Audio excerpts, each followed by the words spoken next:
అందరికీ కూడా శుభాశీస్సులండి. మనకు ఈ మహాశివరాత్రి తదుపరి ఉగాది వరకు కూడా మిథున రాశి వారికి ఈ పాల్గొన మాసమంతా కూడా ఎలా ఉండబోతుంది, అలాగే ఏ యొక్క పేర్లతో ఉన్నటువంటి వాళ్ళు ఈ రాశికి చెందిన వాళ్ళు అవుతారు అనే విషయాలు కూడా మనం పూర్తిగా కూడా తెలుసుకుందాం. మనకు మృగశిర నక్షత్రం 3వ పాదం కా అక్షరము, 4వ పాదం కి అక్షరము, అంటే 3, 4 ఈ 2 పాదాలు కూడా మృగశిర నక్షత్రం మిథున రాశిలో పుట్టిన వాళ్ళు. అలాగే మనకు ఇదే కాకుండా ఆరుద్ర నక్షత్రం, ఆరుద్ర నక్షత్రానికి వచ్చేటప్పటికి కు, అలాగే జ్ఞ, చ, ఢ అక్షరాల మీద పుట్టినటువంటి వాళ్ళు, ఈ యొక్క పేర్లు ఉన్నటువంటి వాళ్ళు ఆరుద్ర నక్షత్రం, అలాగే మిథున రాశి. తర్వాత పునర్వసు నక్షత్రం 1, 2, 3 పాదాలు కూడా మిథున రాశి వాటిల్లోనే. అలాగే కే, కో, హ అక్షరం, ఈ యొక్క 3 అక్షరాల మీద పేర్లు ఉన్నటువంటి వాళ్ళు 3 పాదాలు. అలాగే పునర్వసు నక్షత్ర జాతకులు వీళ్ళందరూ కూడా మిథున రాశికి చెందిన వాళ్ళు. అయితే ఈ యొక్క మిథున రాశి వాళ్ళు ఈ యొక్క శివరాత్రి నుండి ఉగాది వరకు కూడా విశేషమైనటువంటి గ్రహాల యొక్క అనుకూలత వల్ల ఈ రాశి వాళ్లకు ఏది పట్టుకున్నా కూడా 3 పువ్వులు 6 కాయలు. వీళ్ళ జీవితం అంతా కూడా ఈ మాసంలో సంతోషకరమైనటువంటి వార్తలు వినడం, ఆనందమయమైనటువంటి కుటుంబ జీవితము, అందరూ ఇంటెల్లపాది కలిసి కోలాహలంగా ఆనందంతోనూ, అమిత ఆనందం సంతోషంతోనూ ఈ యొక్క మాసమంతా కూడా సుఖంగా సౌఖ్యంగా కూడా సంసార జీవనాన్ని కొనసాగిస్తారు.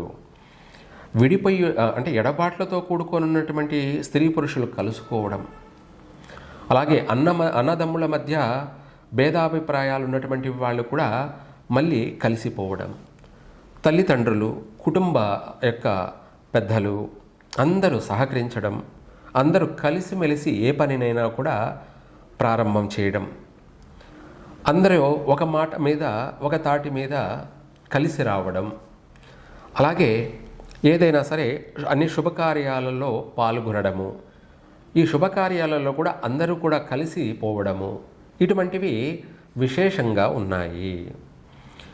అంటే మనుషుల మధ్య, కుటుంబాల మధ్య భేదాభిప్రాయాలు, పొరపచ్చులు ఉన్నటువంటి వాళ్ళందరూ కూడా అవన్నీ విడనాడి, అవన్నీ వదిలిపెట్టేసి పక్కన పెట్టేసి అందరితో కలిసిమెలిసి విందులు వినోదాలలో పాల్గొనడము, అనేక శుభకార్యాలలో పాల్గొనడము, ఒకరికి ఒకరు తోడుగాను, ఒకరికి ఒకరు నీడగాను, కష్టాలలో సుఖాలలోనూ అందరూ కలిసి పాలు పంచుకోవడము, ఏదైనా సరే మాటామంతి అందరూ కూడా కుటుంబంలో ఏకాభిప్రాయ నిర్ణయాలు, ఇలా అనేకమైనటువంటి వీళ్ళ జీవితం ఒక కొలిక్కి వచ్చే అవకాశం ఉంది.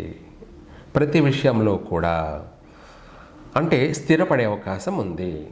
మిథున రాశి వారికి గ్రహాల యొక్క అనుకూల ప్రభావం వల్ల వీళ్ళింట్లో శుభకార్యాలు జరిగే అవకాశం, అది పెళ్ళిళ్ళు కావచ్చు, నిశ్చయతాంబూలాలు కావచ్చు, గృహప్రవేశాలు, గృహ ఆరంభాలు, ఇంకా కూడా చిన్నపిల్లల యొక్క శుభకార్యాలు, స్త్రీల యొక్క శుభకార్యాలు, అనేకమైనటువంటి శుభకార్యాలు కూడా ఈ మాసంలో జరుగుతాయి. అలాగే ఇదే కాకుండా నూతన వ్యాపారాలు ప్రారంభం చేయడము, లేదా ఆల్రెడీ చేస్తూ నష్టాల్లో ఉన్నటువంటి వ్యాపారాలు కూడా ఇప్పుడు మళ్ళీ ఊపందుకునే అవకాశాలే అధికంగా ఉన్నాయి. అంటే ఆ వ్యాపారాలు బాగా పుంజుకునే అవకాశం ఉంది, మంచి లాభాల బాటలకి నడిచే అవకాశం ఉంది. తప్పకుండా ఇవన్నీ కూడా జరిగే అవకాశాలే అధికంగా కనపడుతున్నాయి. శుభగ్రహాల ప్రభావం వల్ల చిన్న వ్యాపారవేత్తలు కూడా లాభాలు గడించి పెద్ద పెద్ద వ్యాపారవేత్తలుగా కూడా రాణించే అవకాశము ఉంది. అలాగే విద్యార్థులకి మంచి శుభ పరిణామం అని చెప్పాలి. చక్కగా చదివింది జ్ఞాపకం పెట్టుకొని ఈ మాసంలో వాళ్ళు పరీక్షల్లో పాస్ అవుతారు. ఆ పాస్ కావడం కూడా ఫస్ట్ క్లాస్ కానీ సెకండ్ క్లాస్ కానీ పాస్ అయ్యే అవకాశమే ఉంది. వాళ్ళు సంతోషంగా ఉంటారు, కుటుంబానికి కూడా సంతోషాన్ని తెచ్చిపెడతారు. పిల్లల యొక్క ఆనందం కుటుంబానికి ఎంతో అమిత ఆనందం అన్నమాట. అందువల్ల అది జీవన విధానానికి ఇది ఒక మొదటి మార్గం కాబట్టి వాళ్ళ యొక్క జీవన విధానానికి ఈ చదువే ప్రధానమైనటువంటి కారణం కాబట్టి అందువల్ల అందులో సక్సెస్ అవుతారు అందరూ కూడాను. ఇదే కాకుండా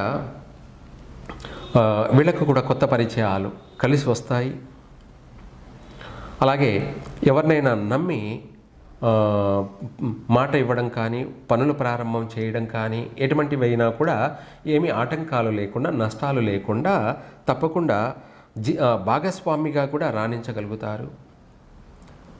కుటుంబ సఖ్యత, సౌఖ్యము, సంతాన సౌభాగ్యం కూడాను. సంతానం లేనటువంటి వాళ్ళకి కూడా సంతాన శుభవార్తలు వింటారు.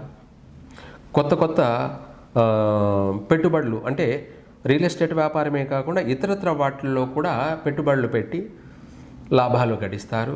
రాజకీయ నాయకులకు కూడా మంచి పేరు ప్రతిష్టలు ప్రఖ్యాతలు అలాగే విజయం కూడా వరించే అవకాశం ఉంది. ఇంకా కూడా ఈ రాజకీయ నాయకులే కాకుండా ప్రతి ఒక్కరు కూడా అన్నింట్లోనూ విజయాన్ని పొందడానికి ఎవరైనా సరే ఏ రాశి వాళ్ళైనా సరే వాళ్ళు చేసే పనులలో విజయం వాళ్ళను వరించాలి. అంటే సక్సెస్ అవుతూ ఉంటే అన్నీ కూడా శుభప్రదంగా ఉంటాయి. దానికి సంబంధించి ఈ మంత్రాన్ని పఠించండి. ఈ రాశి వారికి అన్ని విధాలా కూడా కలిసి వస్తుంది. విదేశీయాన యోగం తొందరగా నెరవేరుతుంది. ఉద్యోగ అవకాశాలన్నీ కూడా వీళ్ళను వరిస్తాయి. అలాగే నూతన పరిచయాలు కలిసి వస్తాయి.